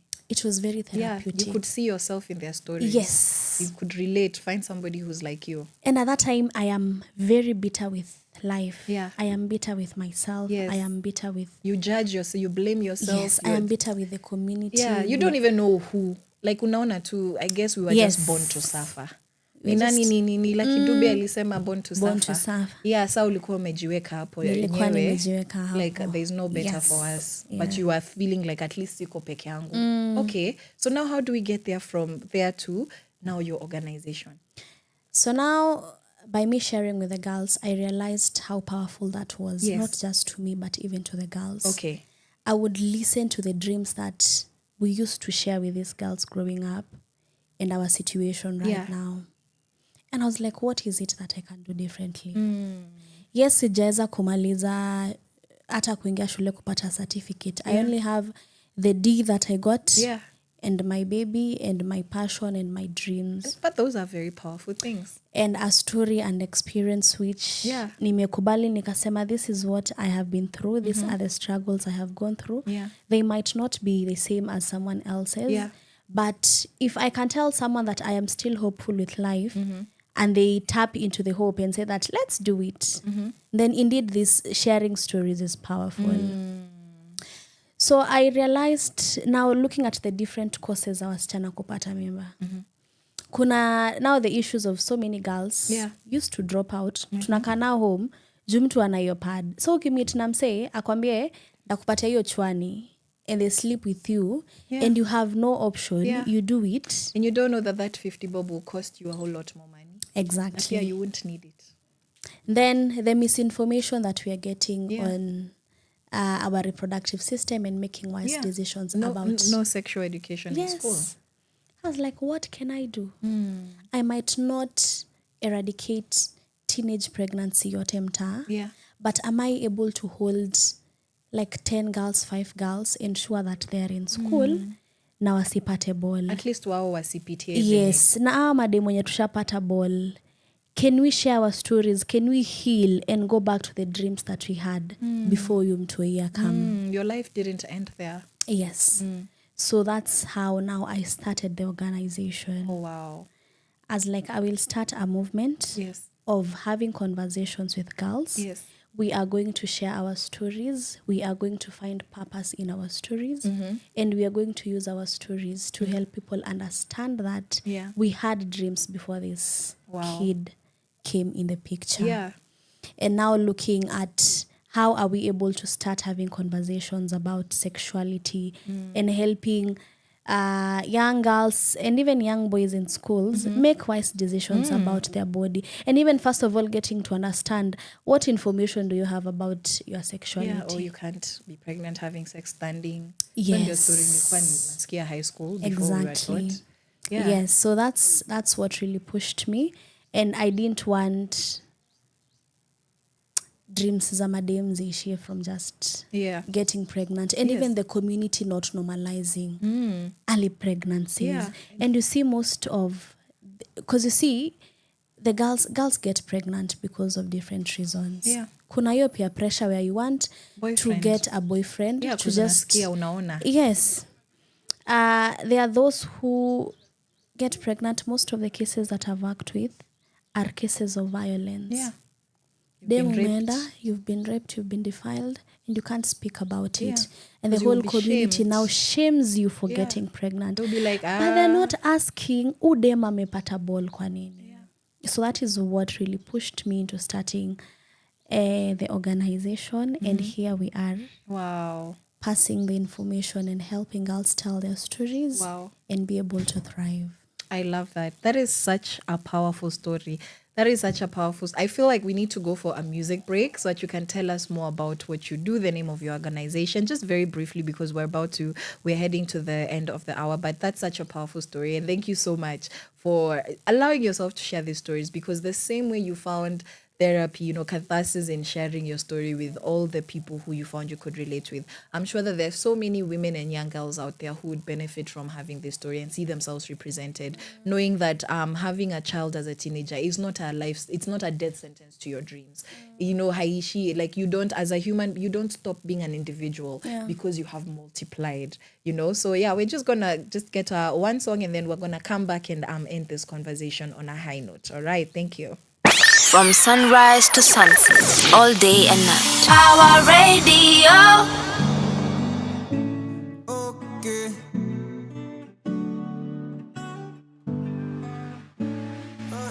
Kako ready, minko ready, pole pole steady. Hiyo ndio pace. Na kwani ushachoka already, unaona janta haiwezi make. Don't let that smile fade away. It's not every day that things go your way. Na kuteseka ni kwa muda tu. I believe in you, 'cause you're no lesser, you matter. Don't let them define who you are. You got so much to live for, yeah. So much to give, oh yeah. Usijali, uko valid. Jiamini baba, wendo stop. Usiwari, pole pole kuna hari. Oh, you're special, wendo stop. Weni nyota, weni nyota, weni nyota, yeah, yeah. Weni nyota, weni nyota, weni nyota, yeah, yeah. Weni nyota, weni nyota, weni nyota, yeah. Weni nyota, weni nyota, weni nyota, yeah. It's a different kind of world that we're living in. We all living in a life of sin. That's probably why I never try to win. Struggling to find out what the word love means. That's why I'm gonna be a shoulder to lean on. When all seems lost, when it all seems wrong. When you're found hiding and your cover's been blown. Look across the room, you're my brother, people.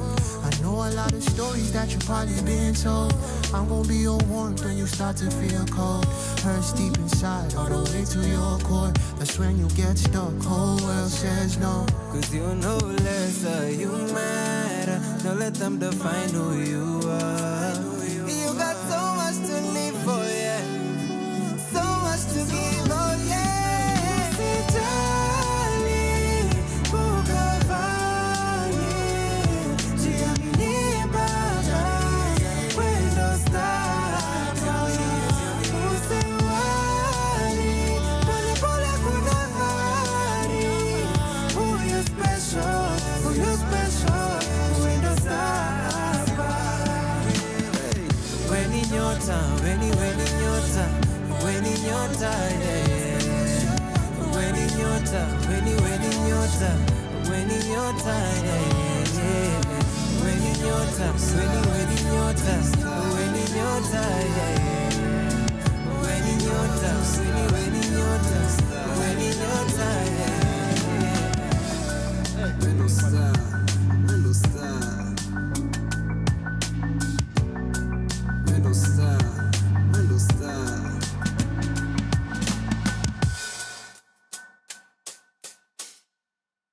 From sunrise to sunset, all day and night. Power Radio. Weni Nyota, that was Be the Artist, August 4 and Sunset, and truly rightfully so, because Susan Weni Nyota, the kind of story, the story that you have shared with us is really powerful. It's a story of hope. It's a story of resilience. And I love that it didn't end there. You know, you're actually somebody who's in this leadership spaces. You're making things happen. You're a girl boss. So the way your story started is not the way it's ending, you know, and that's my favorite part of the story. So let us know, what's the name of your organization? What do you guys do there? You know, what's your role in that organization, and why should we care? Great. So the organization that I started is called Inspire Teenagers Foundation. Inspire Teenagers, and we are all about inspiring different stories, helping teenagers and young mothers tell their stories. And for me, it's always about, are we able to, first of all, offer psychosocial support? Because as I mentioned, so many teen moms are traumatized from the situation that happened to them. And one thing that I would like people to know is that teenage pregnancy, early pregnancy is violence. That's so deep. Whether you say that this girl went their girlfriend, boyfriends, it is violence. It is a child who was not protected. Because this is an underage. Yes, the child was not protected. They were not protected. Yeah. We have so many cases of defilement which are not reported. And the community just get to share it and say that, hii tunaweza ongea tu kichini chini na hiyo story. Mani tabia mbaya. They just refuse that it happened. We have normalized protecting perpetrators. Yes, it's true. Who violate girls. It's true. Get them pregnant. They don't take care of the children. And we have normalized it. Tunasema, si umeshapatiana ball? Weishia. And you know, for a perpetrator, atapatia udem ball leo, amuache, aende apate dem mwingine ball. Wanakuwa Father Abraham. Atakuwa Father Abraham everywhere. But because as a society we have normalized it, and you're like, acha apate tu ball, ataendelea tu na life. But are we able to... Sisi hatukukufa, we utakufa. Kwani we ndio wa kwanza. Exactly. So that is what we are really trying to fight for. Can the community understand that it is not right for a girl to get pregnant? We can prevent it. We can prevent it. Yes. And it is by us sharing the stories, because I looked at Made Mwenye Nimegro now and I was like, are we able to start a support group? Tell our stories, heal from the stories, and I'll be able to say that mimi nilipata ball when I was 16. And I dropped out of school. Most of the girls who get pregnant, they drop out of school because even the parents are unable to support them continue with school. Because if I want to go back to school, I will need to know where I will leave my child. In the first place, mzazi wako hata ameshindwa kukulea. Anaanza aje kulea mtoto wako. Child care support has been very, very, very expensive. It's for rich people. It is for rich people. In quotes. Mimi nikienda shule lazima nitafute 100 bob ya daycare, na daycare inafungwa mpaka 6. Nikitoka shule, I'll need to study. I'll need to take care of mtoto. I need to give her the time that she needs. We talked about period poverty. We still think that girls can afford pads. Saizi pad ilikuwa inauzwa 50 bob. Saizi ni 80 bob. My mom has a shop. Ni 80 bob. Yeah. If 50 bob was a challenge, 80 bob. And you see, madem tu hawatumi pad moja. No, we need a lot. You need like 3 packets for one cycle. Yeah. And women are different. There are some who even might need more, depending on how heavily they bleed. So now here you are, you're having a child. Mtoto lazima umpatie diaper, umtafutie chakula, ulipe rent, ufanye hizi vitu zote. Most girls, ukienda saizi mahali Kibaro upate 100 bob or 200, someone will opt kununulia mtoi diapers, na hata asahau yanahitaji pads. Na anafaa pia kununua chakula.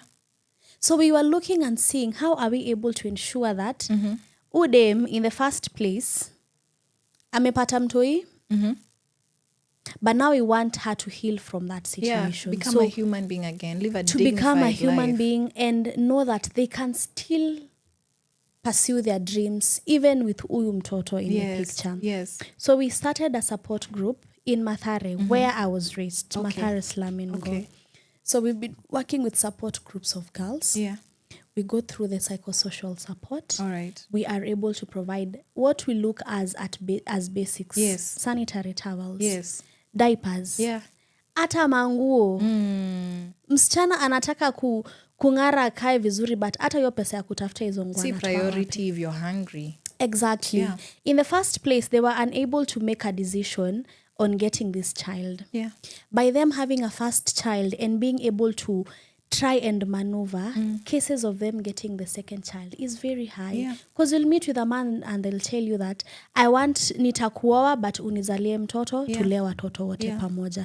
So now we are able to come together and say, how are we now able to start even making wise decisions now? By then you are not able to. And you are vulnerable enough to make another wrong decision and choice. Because you're exposed. Yes. And you feel you want to know how to take care of yourself and this baby. So we have been offering psychosocial support. Comprehensive sexual and reproductive education for them to be able to make wise decisions about their bodies, about their health, and even being able to take care of their children. And then now we look at the girls who are in school as a preventive measure, because we want to end the cycle. So this is where now we now have conversations, open conversations about sexuality, about how to have healthy relationships, how to make wise decisions about their body. And if you ever find yourself in this situation, who are the people that you can run to? So we are creating a safe space for teenagers and teen moms to speak to us, and we speak to them. We provide sanitary towels and diapers for the children. And now you're looking at udem after umempatia pad, some of them want to go back to school. The education system is not supporting them enough to go back to school. We have the return to school policy, but is it being implemented? It's not being udem implemented akirudi shule, nani ataangalia mtoto wake? Nani atampatia diaper? Akirudi shule, the stigma of uyu ni teen mom, na sisi wengine we are not mothers. The stigma in itself becomes discouraging to the point where they might not finish that school. Is the government even offering psychosocial support for these children? Because in the first place, they are children. They're not even offering sexual education that would prevent a lot of it to begin with. Leave alone the after, the before. So it's a struggle. What I love is how we realize that we are our own solutions. Because serikali sai tunataka kujua kama nduta. Nduta, you've heard the story? Hapo ndio tuko. Serikali me sometimes naiwekanga kando. Nasema we have power within ourselves. And that's what I love about your story. So you've been able to impact 5,000 girls through this. You've been able to give back to the society. And you're also climate... I was gonna say tree hugger. I stopped myself. But wale wase Wangari Maathai inspired a generation, and you're that generation.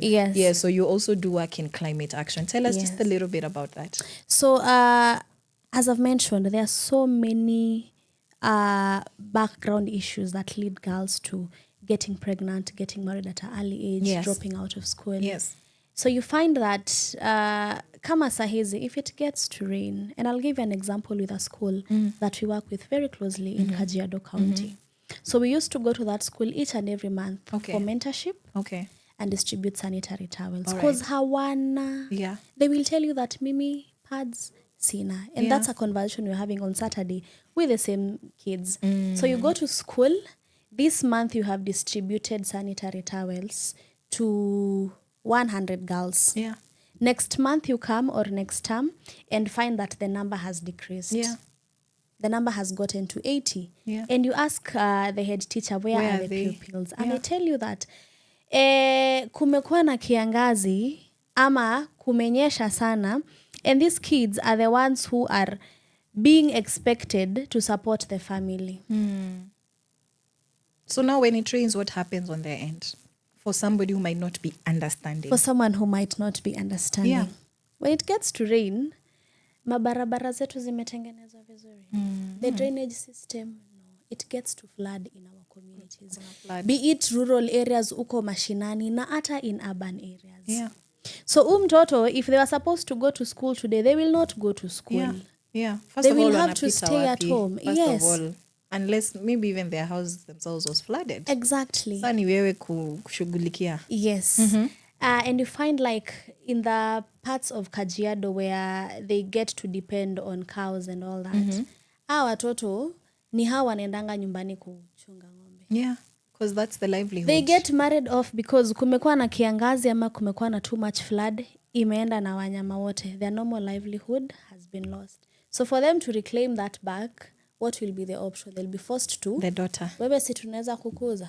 So early marriage. Ng'ombe 10. Yeah. Sa mvua. Mimi, my inconvenience for rain ni matope na jam. Yes. Na nimevaa nini na bad mood labda. Somebody else somewhere when it rains, they might get married off as a child. Yeah. To mingine might need to start taking care of cows. That's crazy how we are all Kenyans. In other situations, we were doing a project in Samburu, Marsabit, Turkana. Yeah. And we were looking at women are the ones who are always at home. Hao ndo wanapika chakula, hao ndo wanaangalia watoto. Yeah, primary caretakers. And you see, with the poverty rates, not everyone is able to afford gas. Yeah. Ati anapika chakula at their own convenience. Yeah. Wote wanaenda wapi? Kwa msitu kukata mti. Ile time ametumia kwenda huko alikuwa amefanya kazi nyingine. Yeah. The safety of these girls and women. Yeah. We have cases of girls, they have to wanapigwa ndo wakubaliwe waende wakate hizo miti. They have to do transactional sex ndo wapate hizo miti. Yeah. Wakirudi nyumbani, you have to cook for your man. And the men are gatekeeping trees. Yes. Hey, my anger, it's okay, we're making a difference. Yes. One so conversation at a time. even as we get to have conversations with the community and helping them see, this is where we can fill the gap and ensure that this violence has spread kwa hawa wasichana. So we have communities and tell people that you see this issue that you underlook, this is what is causing violence. Yeah. This issue that you underlook, hii ndo inafanya msichana. The wound is what the cancer will yes, kill you. Yes. Because we want to cover with the bandage, plaster, whatever you call it. Yes. But you don't know it's cancerous. It's growing every day when you don't take care of it. Yeah. Wow. And one of now the biggest challenge which we are now trying to address, because we have been doing mentorship, we have been offering psychosocial support, which is still not enough. Yes. Sahizi kupata counselor mwenye atakaa na msichana hapa to walk with them through their healing journey. Because it's not one conversation. It's very expensive. Yeah. The best we can do is to get pro bono counselors to come do it, which they might not be able to offer it to all the girls. Even the government in itself, sahizi hakuna mahali unaweza. Yes, kuna the numbers zenye wamepeana za watu kupiga, but are they able to even take care of all the cases? Yeah. Ni wasichana wote hata wako na simu hata ya kupiga. Yeah. Yeah. At least like huyu msichana will not even get to where they need to be. So you need to go to them. And a lot of professionals are not able and some are not willing to go that extra mile. Yes. So we need a lot of hands on deck. We get to rescue girls each and every time, because you see, dem amepata ball, ako tu na huyo perpetrator. Yeah. You want to keep them safe. Yeah.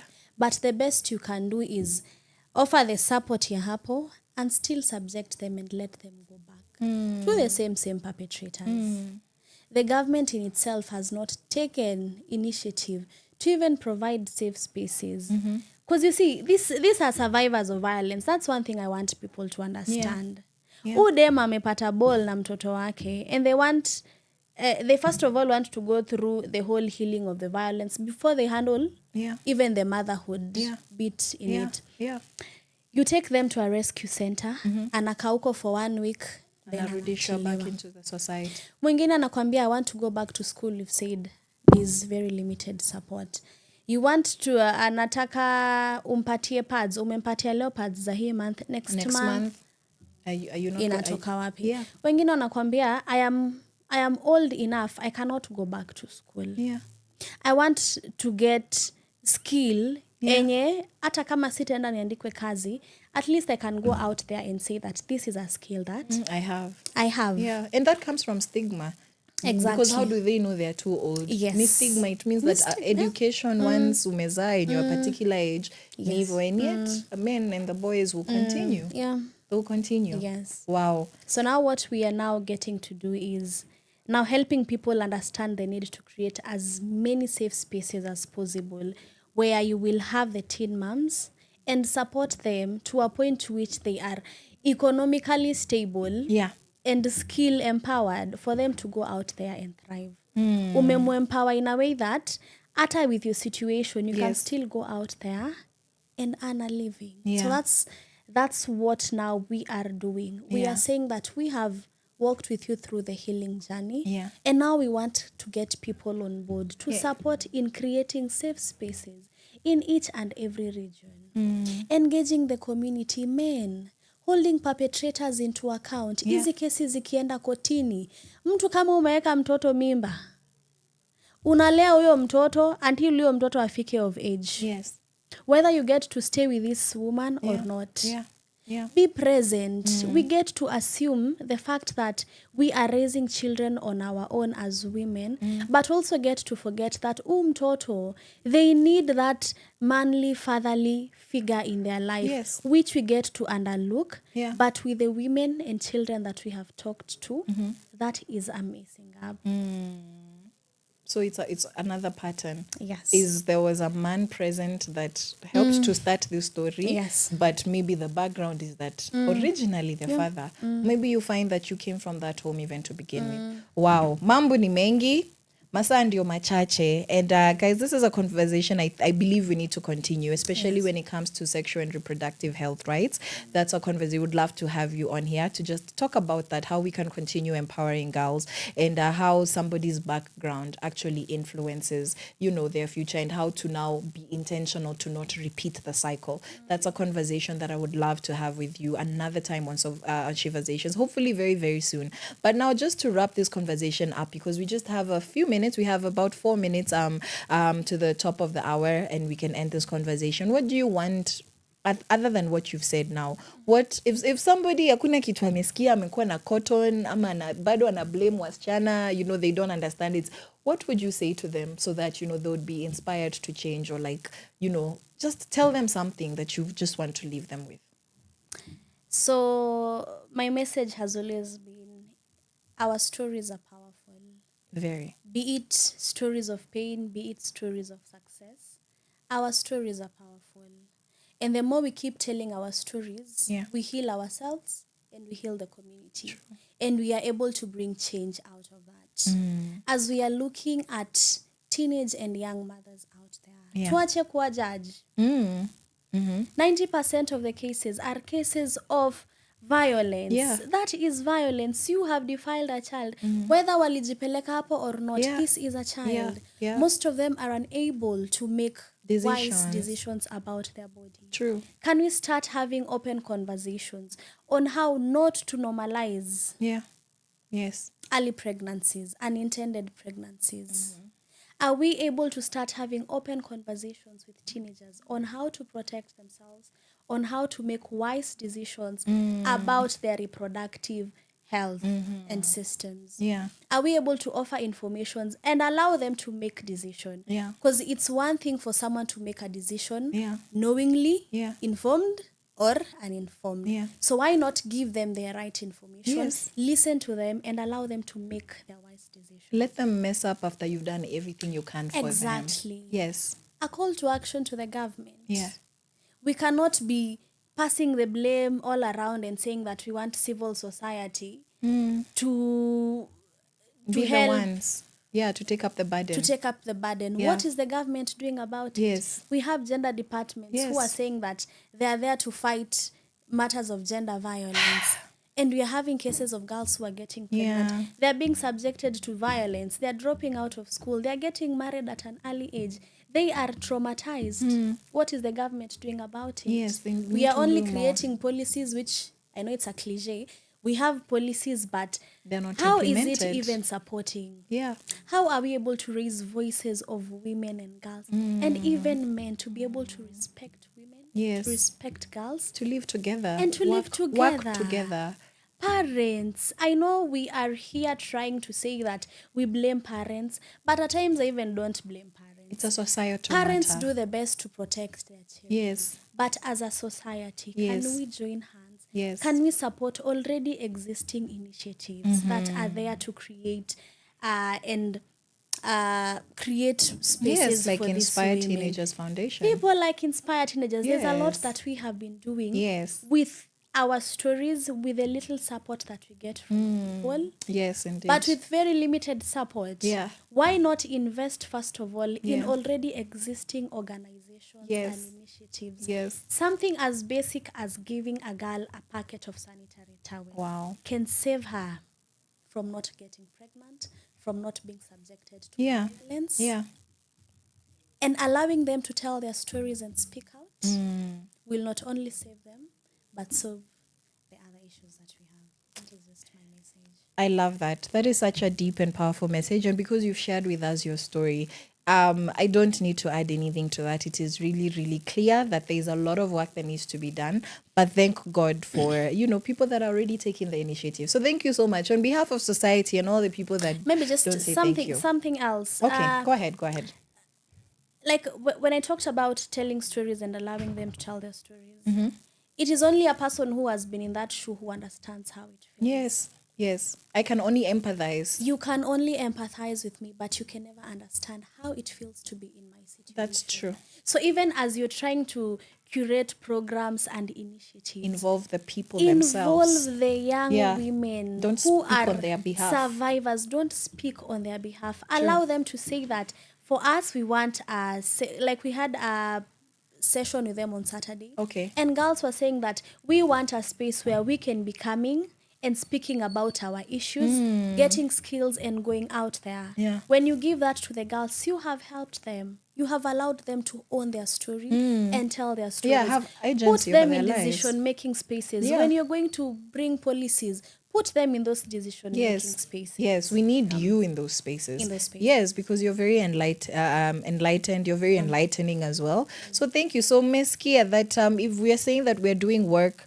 that's helping young women, we need to find the people whose stories we are telling, not to tell stories on their behalf. And I'm glad because that's why platforms like Sheversations exist. And we're so grateful to Inspire Teenagers a Foundation, and as well to you, Susan. You're doing a good job. So thank you for the work you're doing. And to many others, I know that there's many other people out there, men and women alike, who are telling stories, who are making a difference in society. And just come on to Sheversations, just come on to Power Radio, and let your stories be known so that we can know how to come together. Already, Susan, thank you so much for a good time of conversations. Thank you so much for sharing your story. We're gonna be expecting you back again. Yes. Please. Thank you. Please. Yes. And I'll also be happy to bring the girls here. Awesome. Please, yes, let's come and discuss with them. I would love to hear their stories. So thank you. And for you that has been tuned in, I hope that you have learned a thing or two about how to be a better support system. As whatever role you have in society, everybody has a role to play. We've had all the different stakeholders: society, parents, the justice system. So you belong somewhere in there. You have a role to play. So thank you so much for tuning into this conversation. Let us know if you have any feedback, anything that you'd like to let Susan know. Caroline_Murote on Instagram. We have and Caroline Murote across all the socials, and Power Radio across all the socials. Before you leave, Susan, please plug us your socials. Inspire Teenagers Foundation on all platforms. Okay. You can also check out our website. When you just search for Inspire Teenagers Foundation, All right. you will find us. Yes. You can also find me, Susie Wairimu, Okay. on all platforms. Okay, so Susie Wairimu on all platforms. Susie SUZY. Suzy. Yes. So Suzy Wairimu. Yes. Suzy Wairimu. Yes, on all the socials and Inspire Teenagers. So they have a website and you can find all their details for all the socials over there. So yes, we are going to put a stop here as we go and just hope that Nduta is still going to be with us at the end of today. It's a very serious matter, and as Kenyans, we really need to come together on this and enjoy, guys. Enjoy traffic as the Netherlands people come and visit us today. So just plan your time well, and I'm going to see you guys on Wednesday. From sunrise to sunset, all day and night. Power Radio. Unaona habari, unaona hao wamevicheza. Roundy, utajua haujui, hatuweki mafala. Pesa nitakula na sitaleta kurahi, wakifunga nyumba ulikuwa runda we, hatuweki mafala. Haujali about me, nasikia una benki Maldives, kiji nyumba kina cheki palm trees, ikinuka utaruka kambi. Sina karo, sina food, sina kodi, anina BBI, kuna COVID, miss me na stories za BBI. Wanasema tunavuta bangi, lakini cheki zinashika nani? Wananchi wanawika haki, huku tenda zikipita kati. Sitakuvotia we, ukabila ndiyo policy, kama bia ndiyo policy, kaka mia ndiyo policy. Sitakuvotia we, ukabila ndiyo policy, kama bia ndiyo policy, kaka mia ndiyo policy. Mafala, so pesa nitakula, sitaleta kura, nikishindo na rent, ulikuwa Karen, hatuweki mafala. Hawajali about you, nasikia wana mali offshores, mandege na mameli lonos, wakidedi watasare odos, magazeti walihonga of course, kwenye tali niki 30 man. Someone tell me where we headed now. Wanasema tunavuta bangi, lakini cheki zinashika nani? Wananchi wanawika haki, kutenda zikipita kati. Sitakuvotia we, ukabila ndiyo policy, kama bia ndiyo policy, kaka mia ndiyo policy. Sitakuvotia we, ukabila ndiyo policy, kama bia ndiyo policy, kaka mia ndiyo policy. Mafala, roundy, utajua haujui. From sunrise to sunset, all day and night. Power